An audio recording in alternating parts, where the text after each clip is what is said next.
Hello, my name's Em. I'm standing on one step because I'm so short that if I stand on the floor, you might not see me.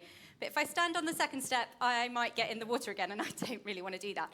So I am just going to tell you a few things about a Bible passage that we're going to look at this morning. And as a church, we're reading through the book of Colossians at the moment, which is a letter that was written to the early Christians in the Colossian church around AD 60-62.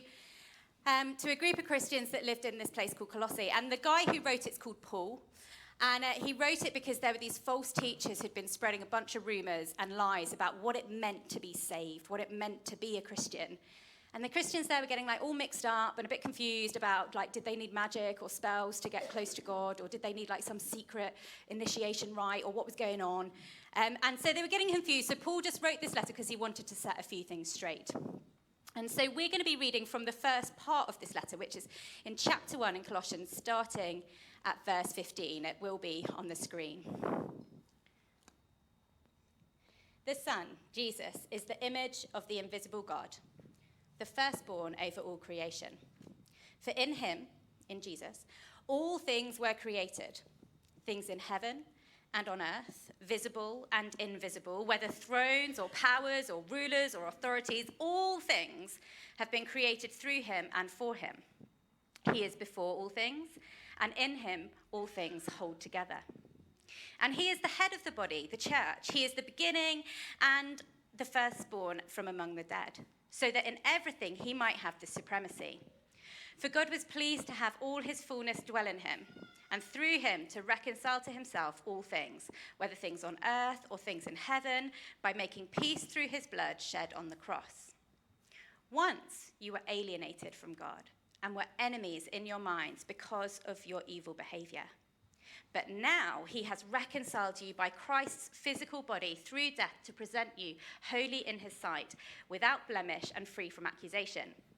If you continue in your faith, established and firm, and do not move from the hope held out in the gospel, this is the gospel that you have heard, and that has been proclaimed to every creature under heaven, and of which I, Paul, have become a servant. There's a lot in that. There's a lot. We're not going to do it all, but we are going to tackle it bit by going through. So first question is, who is the oldest? If you've got siblings, who's the oldest in your family? Hands up for the oldest in the room. A few. Who's the youngest in your family? I've got a few more younger ones. Who's stuck in the middle or an only child? Yeah, a few. Okay, so we've got a mix. What do you think is better? Oldest? Youngest? Oh, see, I'm the youngest, and I married an oldest. And so I think that the oldest always got to do all the cool stuff first. They get to have all the freedom, whereas the oldest thinks that the youngest gets spoiled and gets all the extra privileges. So in this passage, we had this phrase, firstborn, right? And some people think that means that Jesus was created because he was created, but that's not what it's talking about. In the Bible, this word firstborn was used a lot, and it didn't necessarily mean the one who was born first.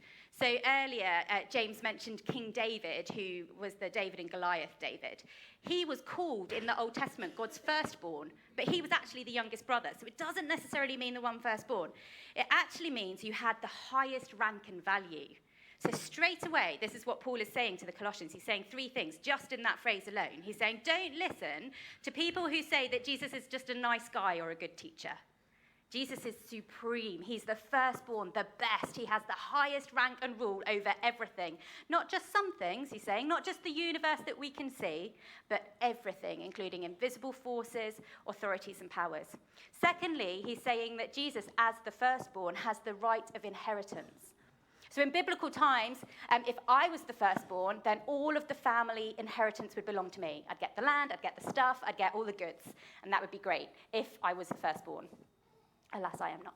Paul is letting the Colossians know that of all creation, ultimately, belongs to Jesus. Also, by calling him the firstborn of creation, he's telling the Colossians that Jesus has responsibility. So when the father passed on, it would be the firstborn who would carry the authority and the care for the family. So we also see, as well as Jesus being the firstborn of creation, we see this phrase in verse 15, that he is the image of the invisible God. It's quite a claim. When we think of images, we might think of photos, or we might think of photocopies, or if you're tracing something, you'd have an image of the thing you were tracing. You know, if you're getting really high tech, you might think of a hologram is an image of something, isn't it? And a hologram can look incredibly real, but you know that it's not the actual thing itself. You can't touch it, you can't feel it, you can't be changed by its presence. And the word that Paul uses here in the original Greek for image, when he says that Jesus is the image, it doesn't mean hologram.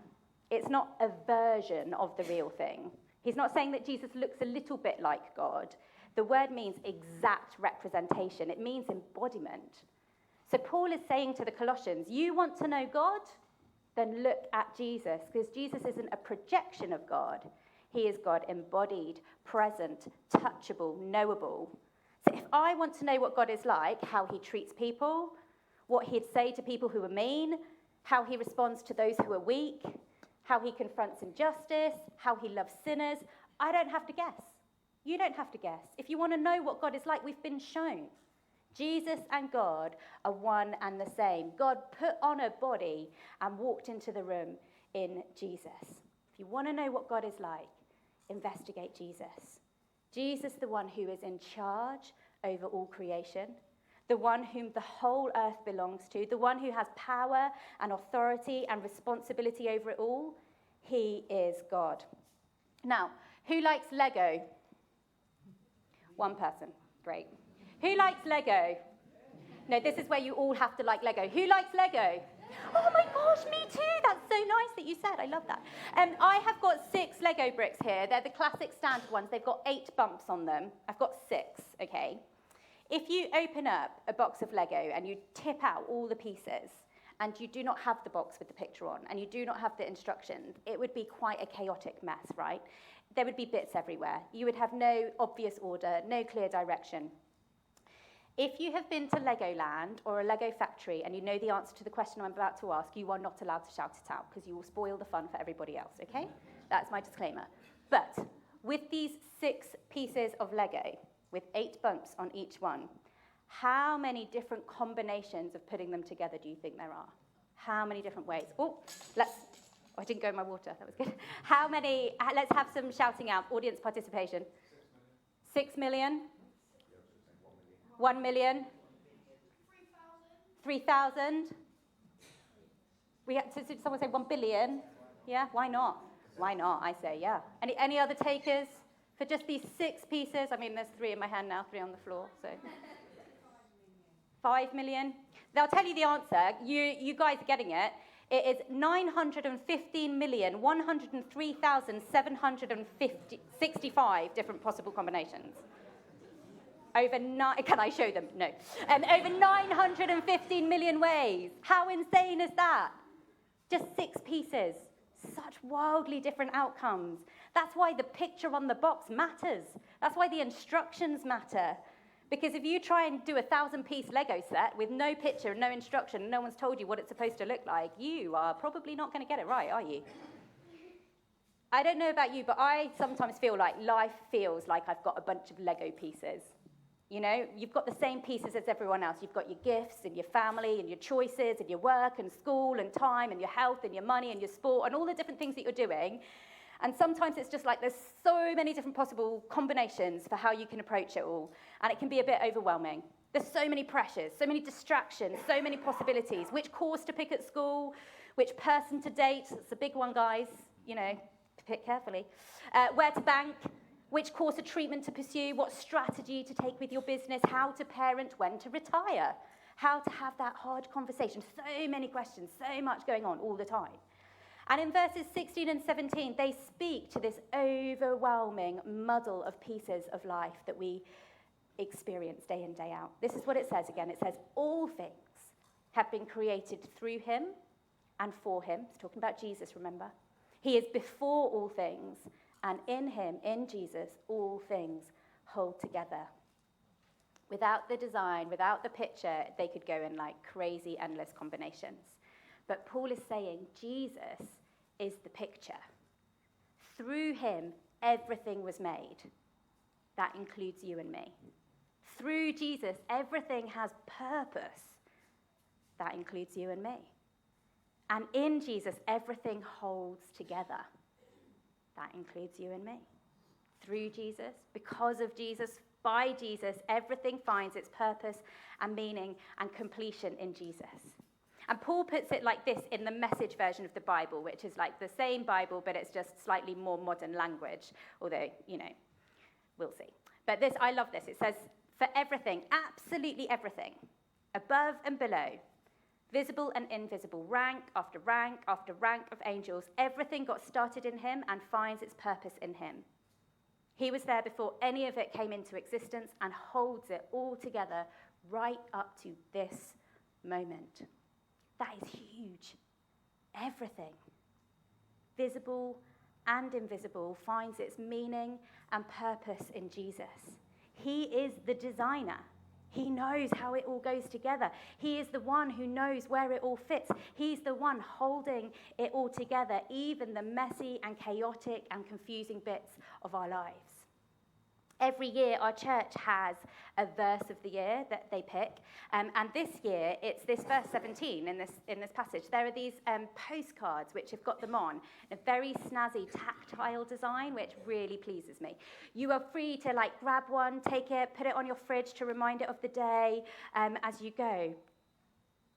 But it's this truth that Jesus has gone ahead of you. He is before all things. There is nothing coming at you in life that is a surprise to Jesus. Because not only is he before it all, but he is the creator of it all. He is the meaning behind it all. And he is the one not only holding it, but if you let him, will hold you together as well.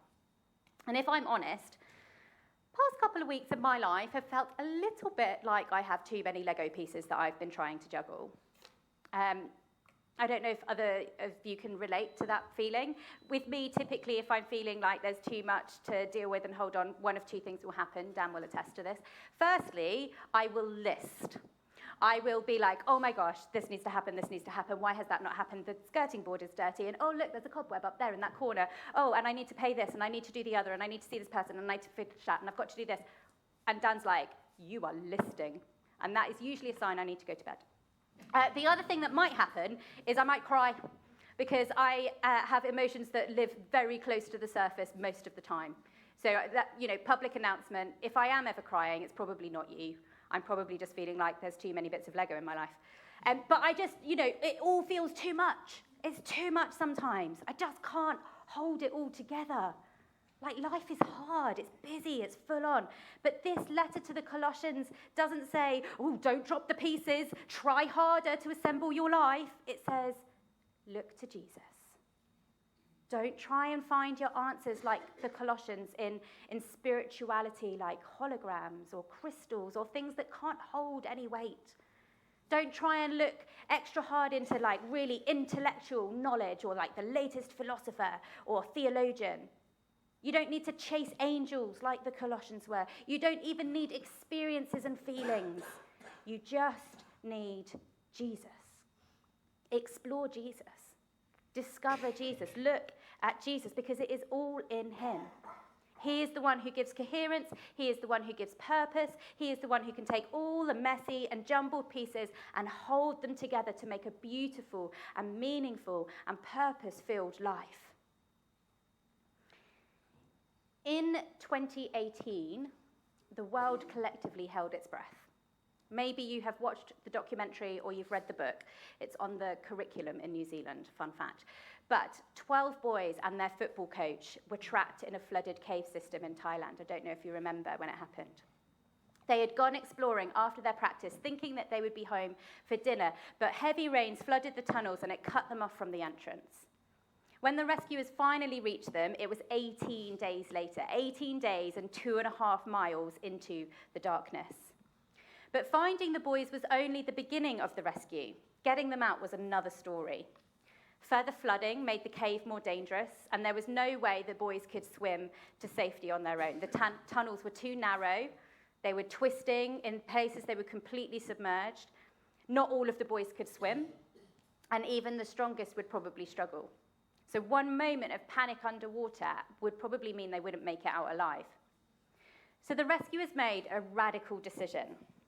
One by one, each boy would be sedated, fitted with a mask, and clipped to a diver. They would be carried, fully unconscious, out through the dark, flooded tunnels into the light. I can't even begin to imagine it.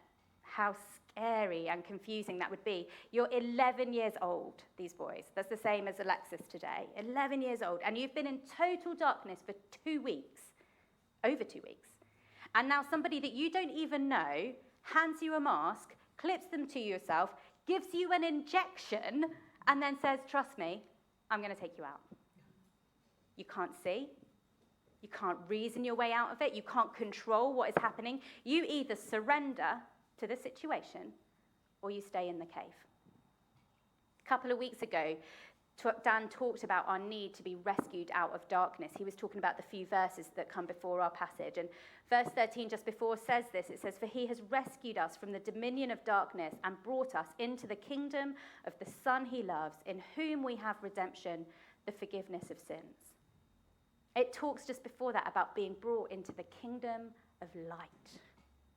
But maybe you're sitting here thinking, I'm not trapped.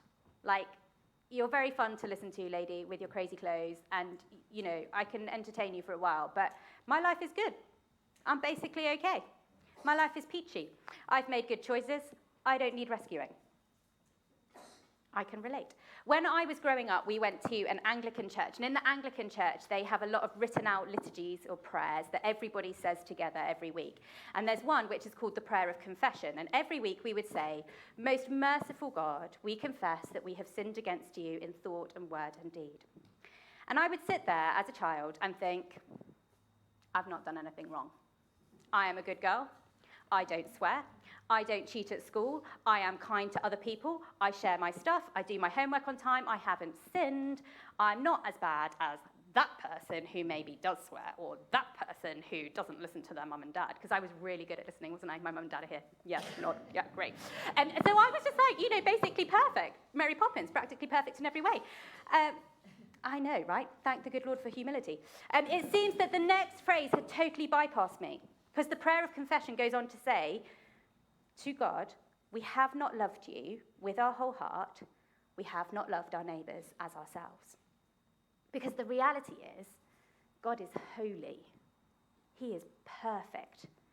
And as good as we think we are, we haven't loved him as we should because we can't. And we definitely don't love others as we should most of the time either. If you think back to the kids in the cave, it didn't matter whether they had handed in their homework or not. The thoughts and the actions and the things that they had done up to that point in their lives couldn't save them. No matter how kind or generous or thoughtful they were, even if their bedrooms were tidy and they never answered back, they were trapped in darkness. And there was no way out to safety unless somebody came all the way in order to lead them all the way out. That's me. I can't save myself. I can't be the perfect Christian. Coming to church every week won't do it. Never swearing won't do it. My heart is set on my own agenda. I'm selfish.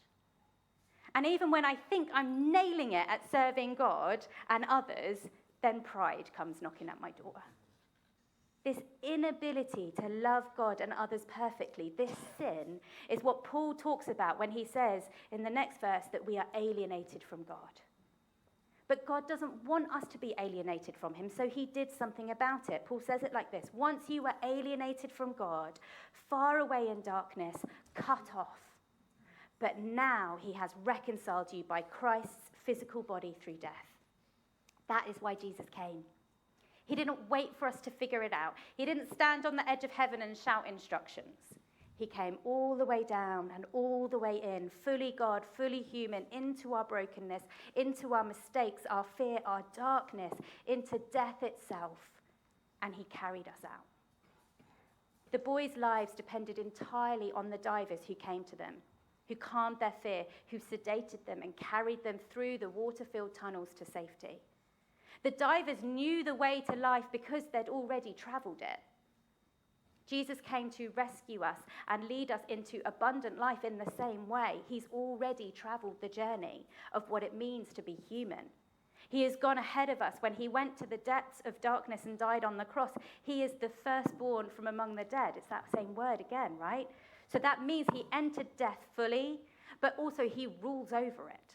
He is supreme over death, and he broke its power by rising to life again, making a way for us one day to get to do the same. Jesus knows the way to the kingdom of light and life and freedom, but he doesn't just know the way, he is the way. And that is why the gospel is called good news, because you and me, we will never be able to do it on our own. And it is exhausting trying. It's exhausting trying. Being set free isn't something that we achieve. It is something we receive. Now, I have a little gift for all of the people who got baptized this morning. So I'm just going to come and I'm going to get Dan to go and give the other ones out, and then I will talk to you while we've got one of these. Okay, Elizabeth's down there, Patrick's here. Janosch is over there somewhere. Who knows what these are? Carabiners. Yeah, anyone a climber in the room? Yes. Janosch is over there. Don't throw it. Health and safety, risk assessment. I haven't done one. No throwing the carabiners, people. These are good quality ones as well, guys. None of those, like, flimsy ones that are going to break. What is the point of a carabiner if you're going climbing? Keep you safe. Clip on. Yeah, you're going to clip onto something with a carabiner, aren't you? You're going to clip on. And you're going to clip onto something that is stronger than yourself to hold your weight. And you're going to trust it that it's going to hold you up. Because what happens if you clip onto something and the thing you clip onto is weak and fails? What will happen? It's not a trick question. You will fall. Very nice. Depending where you are, you might die. Thank you, Daniel Tyler. He's a pastor, you can tell. But this is the point that Paul is making in verse 23, okay? He says, continue in your faith, established and firm. I really like the Message translation again of these verses. It says, you were at one time disconnected from God. You were enemies, hopelessly caught in your rebellious thoughts, even when we think we're all that, and doing all the wrong things. But now he has reconciled you through the death of Christ's physical body, so that you might be presented in his presence as holy, without a single fault and free from accusation, if you continue in faith, steady and determined. In other words, stay connected. Before anyone trusts Jesus, we are alienated from God. We're disconnected. And we might think that we're basically good or that we can make life work on our own. We've got a plan, but the truth is we cannot connect ourselves to God. His holiness is too great. His glory is too vast. Our sin, the brokenness, the mistakes, the selfishness, it creates a gap that we cannot bridge. And that is why Jesus came, to reconcile us. He is the one who presents us as holy without fault. How? Because on the cross, he took us in and he traded it for his holiness. So when the Father now looks at us, he sees us through Jesus' holiness. And baptism that we've watched this morning, these 4 guys, is saying, I'm done trusting or relying on myself. I'm done clipping my life onto things that can't hold me. I'm clipping my whole life onto Jesus now. Unlike the divers who rescued the boys out of the cave, they did their job and then they would have unclipped themselves. Our rescuer stays connected and locked in. It's got a little lock on these ones. When you do the lock on, it's not coming undone. He stays connected to us. Jesus is our constant connection to God. Jesus is, theologically, don't come at me, our carabiner. He is the one who holds us, who sustains us, who reconciles us and links us to the Father, and he will never let go. So what does it actually look like to stay connected to Jesus? Well, whether we realize it or not, we all clip our lives onto stuff. We're all depending on something to hold us up or hold us together. Maybe it's approval. Maybe it's success. Maybe it's family. Maybe it's being needed, being financially stable, being in control, having a plan for everything, getting the top grades, even being like really kind and really good. The problem is none of these things can carry the full weight of a human life. These things are temporary, and at some point they'll fail. But Jesus is different. He is strong enough to hold your whole life even the messy and confusing and painful and broken pieces. Because Jesus is the one who can carry you through the darkness, like the boys in the cave. He is the one who can reconcile you to the Father, bridging the gap that sin had created. He is the one who can hold you together, even the chaotic bits of your life that seem random or broken. And so particularly those of you who've got baptized today, but for all of us who say that we're trusting in Jesus, clip yourself onto him every single day. We talked at Christmas time about how the sign in sign language for reconcile is this. You have your holy God space, you have your sin bad space as far apart as they can be from each other in sign language, and reconcile is this.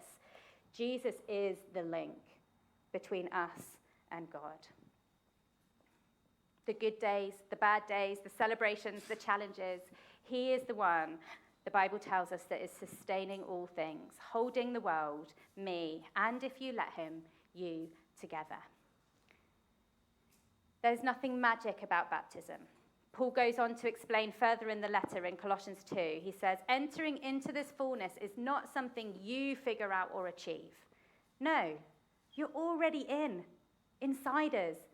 Not through some secret initiation rite, but rather through what Christ has already gone through for you, destroying the power of sin. If it's an initiation ritual you're after, you've already been through it by submitting to baptism. Going under the water was a burial of your old life. Coming up out of it was a resurrection. God raising you from the dead as he did Christ. When you were stuck in your old sin-dead life, you were incapable of responding to God. God brought you alive right along with Christ. Think of it. All your sins forgiven. The slate wiped clean. The old arrest warrant cancelled and nailed to Christ's cross. Paul wanted the Colossian Christians to know that baptism isn't a checklist or a ritual to earn favor with God. It is a declaration that the rescue has already happened. The slate has been wiped clean. The power of sin and death have been stripped. Jesus carries you out of the dark, where you were alienated and far from God, into intimacy, into freedom, into life, into his kingdom of light. And so when these guys went under the water, it wasn't them trying to fix themselves. It was a picture showing that their old life is gone. And that because of Jesus, they're not in the dark anymore. They have been rescued, made fully alive, fully reconciled, fully brought home into the family. So how do we continue firm and established? We stay clipped to Jesus. We entrust the weight of our lives to him. We let him be the one who links us to the Father. We follow him, letting him hold us day in, day out, in every moment, in every part of our lives. The great news in all of this, the security of being clipped to Jesus doesn't depend on how tightly we're holding on. It's not about our effort or perfection. It is about his strength. It is about the fact that he is holding on to us and has us locked in, and he promises to never let us go. So regardless of what your life feels like right now, scattered, dark, messy, or absolutely fine, Jesus is holding you. And when we choose to stay connected to him, he welcomes us into his family and promises to carry us all the way home. Let's pray. Father, thank you that Jesus is exactly who you are, that through him everything was created and is held together, and that he came into our darkness to rescue us. Thank you that we don't have to figure out life on our own, and that our lives are safe when we're clipped to you. Help us day by day, moment by moment, to stay connected to Jesus. Help us to trust you with every piece of our lives. Amen.